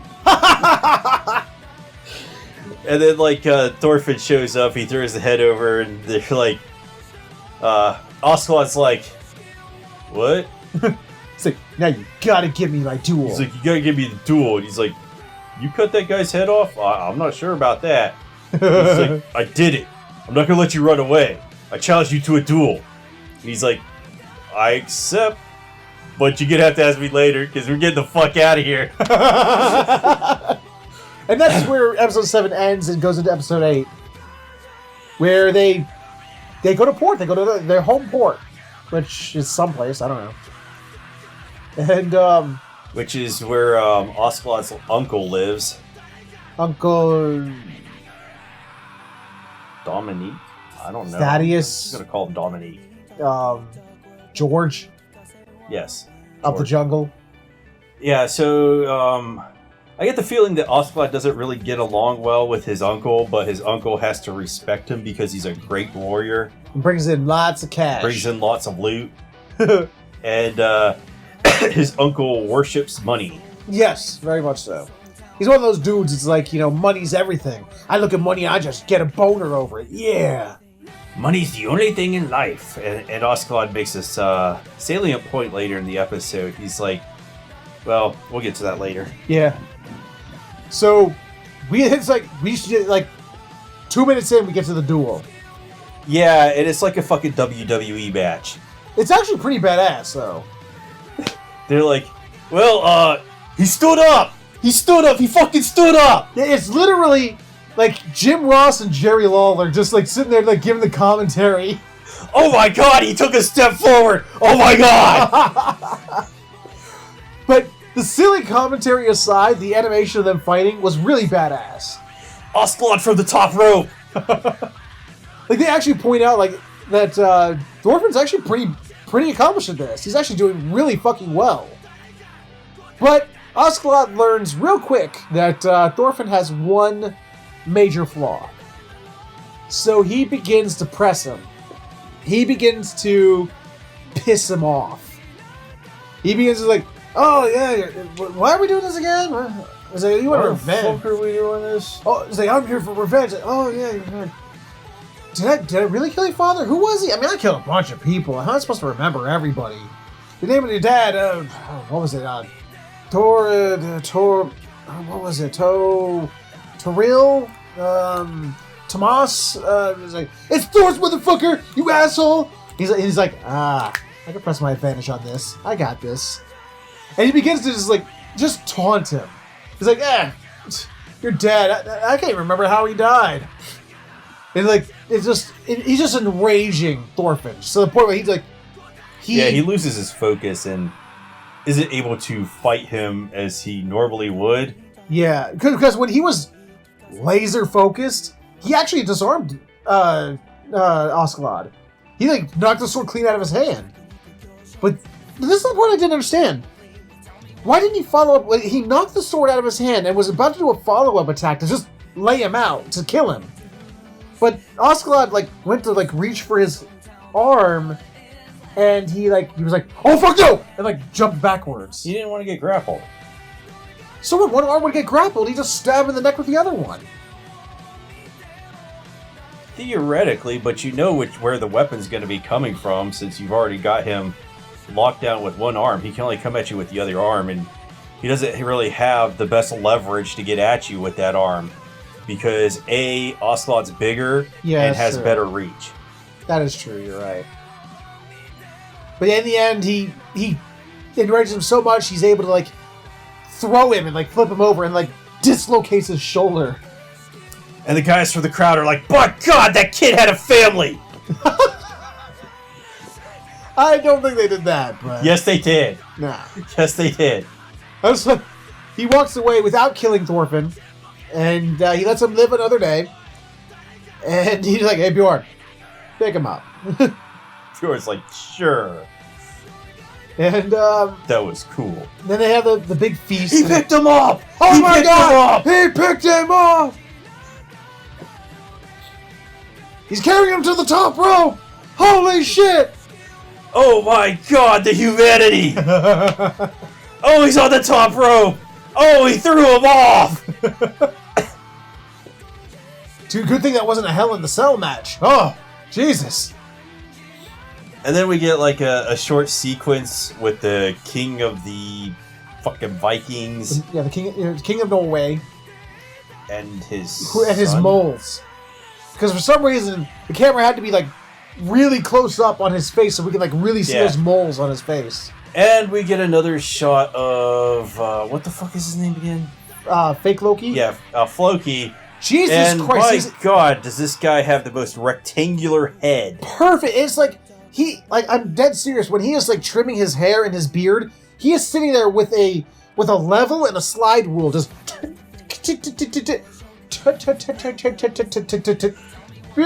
have to have this exact. Like perfect. Just like perfect 90-degree angle and everything. It's crazy. And like they're preparing like because now we get like several time skips. Well, not yet, but I mean we're gonna get there. But like then we like the king, and then like he had a son who was like a blonde-haired, blue-eyed dude in like a Valkyrie helmet. Yeah. And they're all like, but your son, he shouldn't go. You know, it's like, hey, I'm worried about my son too. I'm worried about it, but we got to do it this way because otherwise the people won't respect us. So we go back and there's like a big feast happening in Askeladd's town, Askeladd's uncle's town, and like Thorfinn refuses to join. He just stays on his dad's boat. He's like, I'm mad. And he has this like weird little out of body experience where he like is talking to his ghost dad, and his dad's like, I don't even know what to say. It doesn't matter what I say. I know you want revenge, and there's nothing I can do to persuade you otherwise. Nothing I can do to dissuade you. But son. I just gotta remind you, you don't have any enemies. No one has any enemies. Which I still take umbrage with that sentence. It's like, okay, nobody has any enemies. Okay, what about the like if you're some dude comes at you and starts trying to kill you? Everybody has enemies. It's like that dude is now my enemy because he's trying to kill me. It doesn't matter how nice of a person you are. You could be a fucking saint that just fucking donates to charity every chance you get, and even Gandhi had enemies. I mean, for God's sakes. And Ma Teresa had enemies. Well, like I said, Jesus had enemies. You can just be the kindest person ever, as somebody's gonna get a bug up their ass because they're an asshole. Yeah. And they're like, well, fuck you. Fuck you in particular. I don't like how you're nice. I mean, as much as I love Thor, Thor's was awesome. He's kind of a dumbass. Yeah, his philosophy was kind of flawed. It was on weak ground. It's very, very flawed. It's like I can understand if he was gonna be like, I just want to be a pacifist. I want to be an 80s action hero. I'm done killing. Yeah. I'm a man of peace now. Yeah. I could understand that, but to say that nobody has enemies, just that's no. like naive to the extreme. Yeah, that's really naive. Everybody has enemies. But unless there's some kind of mistranslation there. That possible. Could be. But while he's having this little vision of his dad, this like slave girl tries to like come and give him food. Well, first back in the banquet hall, Oscalot's sitting there and he's like, "Man, this is a fucking great feast." And then they flash over to where the slave girl has like dropped some food or something. By the way, she's like a former noble, she's a former noble girl. Her father sold her, and probably didn't have a choice. Yeah, probably not. Yeah. And he goes over there. Oscalot's uncle. He's really pissed, and he starts beating her with a riding crop or whatever. Yeah. And Oscalot's like, "Man, that's just fucking funny. That's hilarious." But like a morbid way. it wasn't like he was just getting his rocks off on seeing his uncle beat this woman. He was just like, yeah, because like the uncle, like when he's screaming at her, he's like screaming like, you know, like you're not a noble anymore. You're a slave, and you're my slave. And you'll do whatever I say, and blah blah blah. And Oscalot's like, yeah. So it's funny that my uncle thinks that he's not a slave himself because he's a slave to money. Yeah, and everybody's a slave to something. Yep. Because like the dude who's like idolizing Oscalot, the teenage boy. It's like, why do you keep that boy with you? He's like, he's dangerous. He's like, that's because he's a slave to his pride and stuff like that. He's not going to kill me anyway because he tried to do it once before. Yeah, he tried to kill me in my sleep before. He's a slave to his memories and his pride. He's got way too much pride to kill me in my sleep. He's a warrior. So yeah, Oscalot is a more complex character. Yeah. Than just the 100% troll he is all the time. Which is still fun. He has kind of this cynical outlook on the world. Not without reason, though. I mean, it's justified. It is justified, because he's like, man, this world is fucked up. This is the way I have to live my life because I don't have a choice. Right. So we get the same slave girl goes out to give food to Thorfinn while he's having his little vision of his dad. That goes to touch him, like, almost to say "excuse me" sort of thing. Excuse me, I got some food for you. But it's like knife up to her throat. I will cut a bitch. It's like she's like, go, oh. And drops more food. Damn it! But Thorfinn's like, it's okay. I'll eat it off the floor. And more little salient speeches, about like. Yeah, he's like, I would never be a slave. If I was a slave like you, I'd fucking kill that dude and run away. She's like, where would I go? I mean, seriously, it doesn't matter where I go. I mean, there's gonna be slave traders and war there too. And everywhere is full of slave traders and war. So I might as well just stay here. And then he's like, just, I guess, pulls out of his ass is the story he remembered of Vinland. He's like, Vinland exists. We can go there. I was like, well, you can go there. He didn't include himself in that. Well, he kind of made the point. If he's telling her that Vinland exists, it's kind of making it, yeah, we could go there. Even though he's like, yeah, that's where I'm going. So then, and this is where this episode falls apart for me. It falls apart in that then we get about 7 time jumps as we got a narrator. It turns into a documentary. Yeah. We have a narrator explaining. So the last part of the episode was kind of weak. The last half. The last half, it was like 2 minutes. It felt like 12. They were just explaining that there's wars broken out in the eastern parts of England. It's like, because during this part with Thorfinn on the boat with the slave girl, it was winter. Then it's suddenly August. Then it's October. Then it's like, whoa! Slow down! And somehow they go and kill the guys in Windville. And they go through Gainsborough, and they go down through Windville, and then up to London. And then to London.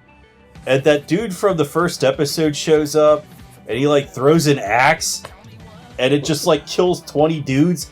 It's like, okay. Yeah, I was like, I was like, I'm calling shenanigans on that. Because it flies, he's spinning in a circle, kills like 20 guys and cuts this dude's arm off and maims another guy and then finally lands in the bow, like the mast of a ship like 30 miles away. It's video game logic. They're in a video game world. He literally had Kratos' axe from the PS4 God of War. That's why he didn't just call it back to him. You just throw the axe and it has iframes on itself, so it can't be damaged. And anytime it hits an enemy, it does damage to them. And it can't be slowed by, physics. Well, have you watched Civil War? Yeah, there's that. Yeah. But, he's like, the episode ends with like a shot of that guy just like... That's the greatest shit ever. And then credits roll. That's the end of the episode. So I guess we're going to war. We're going to war in London. We gotta kill the Englishmen. Those fucking English. Because they speak English and not French. Do they speak English? Does Osclot understand English? Hi. I mean, he does. Okay, yeah. He understands. C. Shanglish? Da. Other language for yes. Okay. I don't know. Fuck if I know. Hi. Vinland Saga, however, except for this week ending to this episode, it still continues to impress. I still like. Yeah, this is one of my favorite shows. I think this. I will say, hands down, this is my favorite show of the season. Yeah, this is like Berserk if they didn't bring out a whole bunch of sucky adaptations afterwards. The shitty CGI version. Yeah. Yeah. Yeah. It's it's still good. It's still man, it's kind of fun watching Thorfinn's Although evolution. I hope there are no fucking demons in this show. Part of me goes, "Fuck you." I hope there is, but then there's gonna be frost giants. But then the other half of me goes, "Yeah, that would actually sort of cheapen how like deep this story is." If suddenly they were like Norse mythology, like as much as I love Norse mythology, and I do, if it just suddenly there was like Norse mythology, like the portal to Jotunheim opens up and fucking frost giants come out, it'd just be like, now you jumped the shark. That never happened. Open the gates to Niflheim, more souls await. Valkyries come down on Pegasi. It's sort of like. Now I think the Naruto run is getting a little bit more convincing now. And that is, if I had to complain about anything, it's it's anime. I understand it's anime, but the clear Japanese influence on these Nordic characters is just sort of like, come on. I mean, I know, of course, it's an adaptation, and if it was made with like American influences, with American animation, there'd be some American influences on the characters and the way they move and whatnot. Yeah, they'd all be wearing bandoliers with M14s and muscles on muscles. Yeah. Bandana on. Yeah. The year 1000, they'd be going down there with M4s. Yeah. Just. So I get it. I get what they're doing, but it does suspend the disbelief when you see this little ninja boy running through. There were no fucking guns in the fucking 1000 AD. I know, but there's also no fucking ninja boys running around in 1080 England of Norse mythology, of Norse heritage. I don't think there were any Nordic ninjas. But there could have been. There is now, and his name's Thorfinn. But that was Vinland Saga this week. Still an amazing show. Even if there's some scenes that make us go, eye roll. Tune in next week for episode of 9 of Vinland Saga. Believe it! And that was week 7 and 8 of Anime Talk for summer 2019. Some high points. Some very low points. Pick me up for the low points. What was your highest point this week? What was the thing you liked the most this week? What was the one thing that you were like? Vikings! What was the thing you hated the most this week?